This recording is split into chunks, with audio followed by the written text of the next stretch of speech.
Hey, are you a business owner, entrepreneur, or professional? If so, we want you to apply to be a featured guest on our show. My name is Adam Torres, and I host the Mission Matters series of podcasts. I've recorded over 3,000 episodes, and we are just getting started. How do you know if you'd be a good guest to be on the show? Well, only one way to find out, and that's to apply, but I'm going to let you in on a little secret. We want guests that have a story to tell, guests with a brand, a product, or a service that can benefit my audience of listeners. If this sounds like you, go to missionmatters.com and click on Be Our Guest to apply. I'd love to talk to you and get to know more about your story.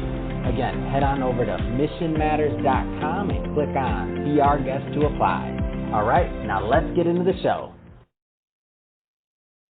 Hey, I'd like to welcome you to another episode of the Mission Matters Innovation Podcast, your source for all things innovation. My name is Adam Torres. You can follow me on Instagram at AskAdamTorres to keep up with my book releases, book tour schedule, signings, all that other good stuff. Always love to connect with you there. And as always, if you'd like to apply to become a co-author of one of my upcoming books, just head on over to the website, missionmatters.com, and click on Become an Author to apply. All right, so today I have Daniel Robinson on the line, and he's founder and CEO over at Red 6. Daniel, welcome to the show. Hey, Adam. Thanks, man. It's really good to be here. Appreciate it.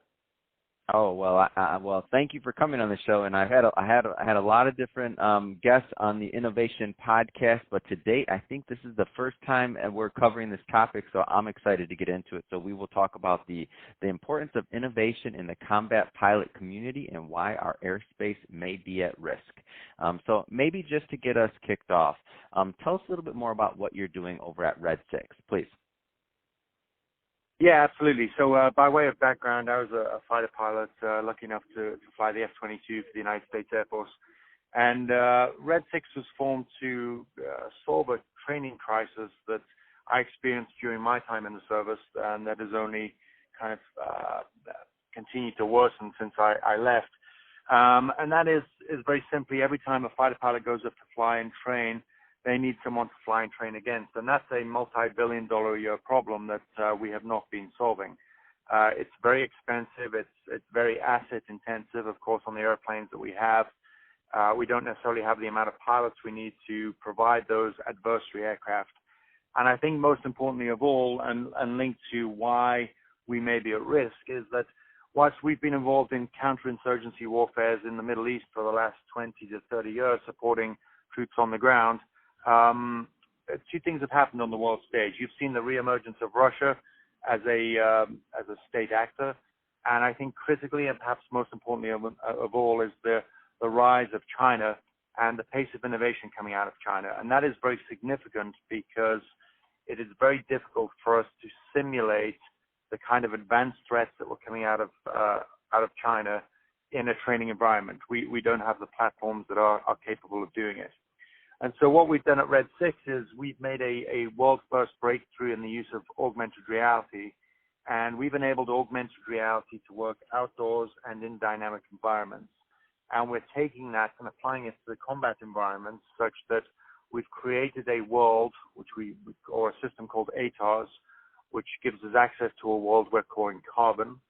And how that manifests for the combat pilot is they wear a headset that we've designed and in conjunction with a hardware-software system that allows them to look through that headset whilst they're actually flying their real airplanes and see synthetically generated augmented reality airplanes up in the sky as they're flying real airplanes. And those augmented reality airplanes are obviously generated through the optical system, but they are controlled through artificial intelligence.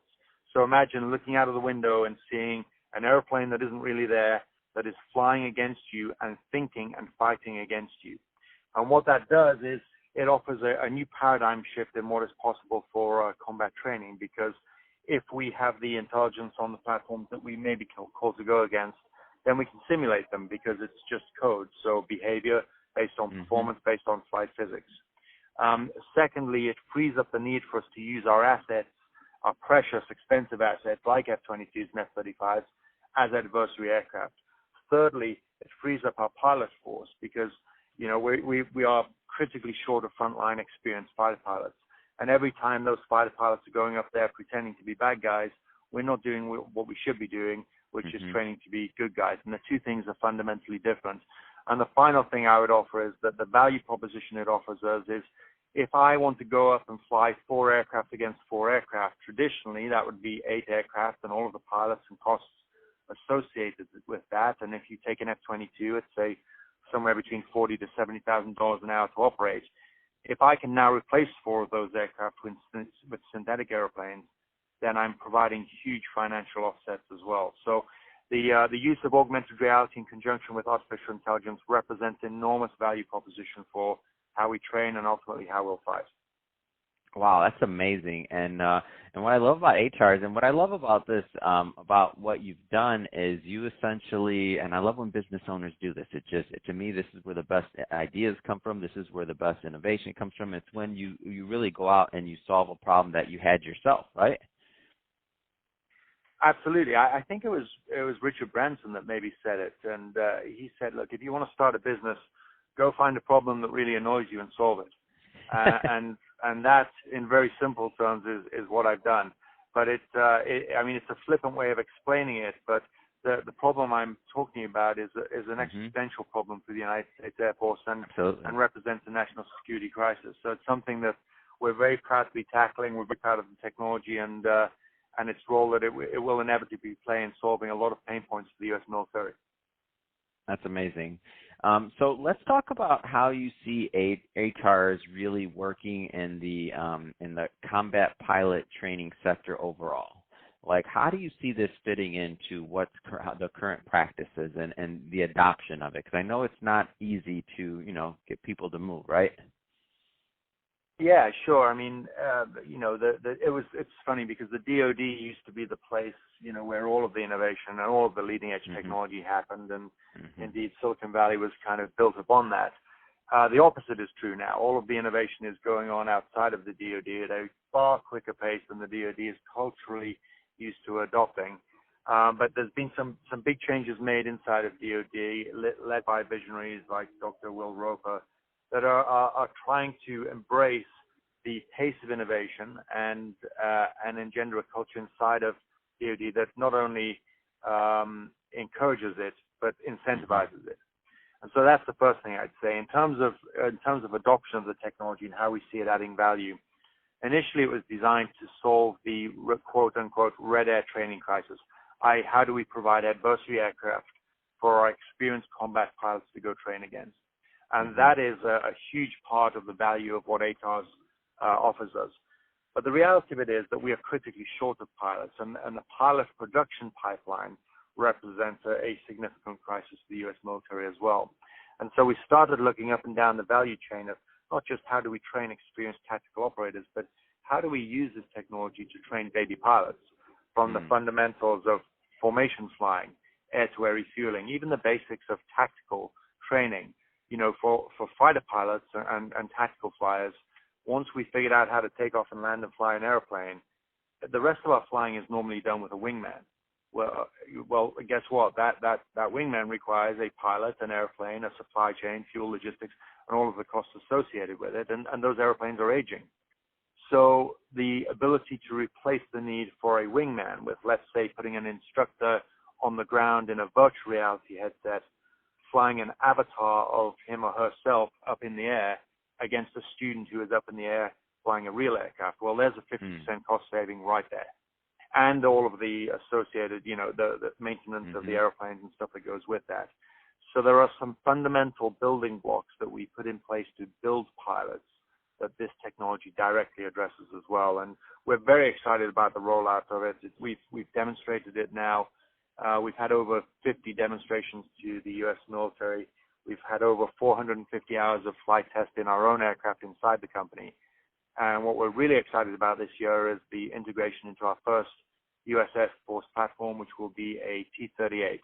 And the T-38 is a long-standing, jet trainer for the U.S. Air Force, and I think we're about to demonstrate the immense value that both ATARs can bring to training and to the tactical warfighters as well. Wow, this is so exciting, and I know the company's doing well. Congratulations! I believe I just heard that you just received some funding, so that's never an easy thing to do. And as you're sitting here telling me about the story and how this came about, I'm like, you're obviously solving some huge problems. So tell us a little bit more about the funding, and again, congrats.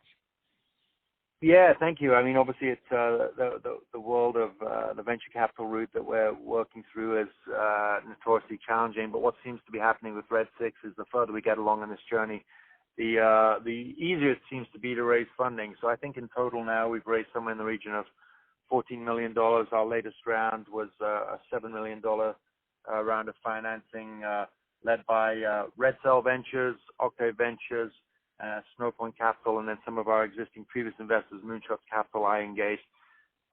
We're very lucky to have some really incredibly valuable financial and strategic backers as well. Of course, you may have read that Lockheed Martin invested in us. We were very proud of that achievement as well.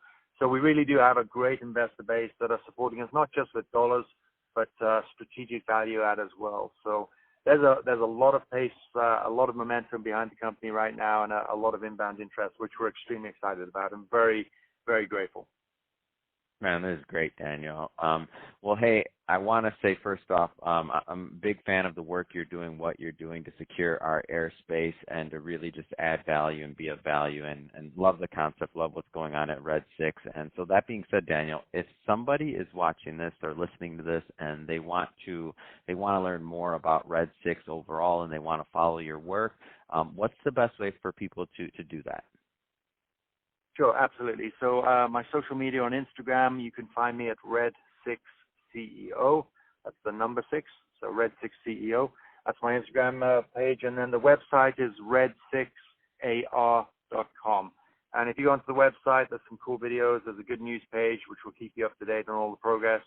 And then you can find me on LinkedIn at Daniel Robinson and just look for Red6 and you'll find me there. And we've got a good following on LinkedIn as well, and a lot of the updates and news I'll put out there. So it's a great place for people to go to. If you want to follow it in pictures, Instagram's great, Red6CEO. Fantastic. Well, Daniel, thank you again for coming on the show today and sharing more about your background and all the great work that you're doing over at Red 6. And to the audience, as always, thank you for tuning in. I hope you got a lot of value out of this. If you did, don't forget, hit that subscribe button. Want you to be a return listener. I have many more great guests for you, just like Daniel, and don't want you to miss out. So, and Daniel, thanks again for coming on the show. It's been a pleasure. Sure thing. Thanks, Andy. I appreciate the time.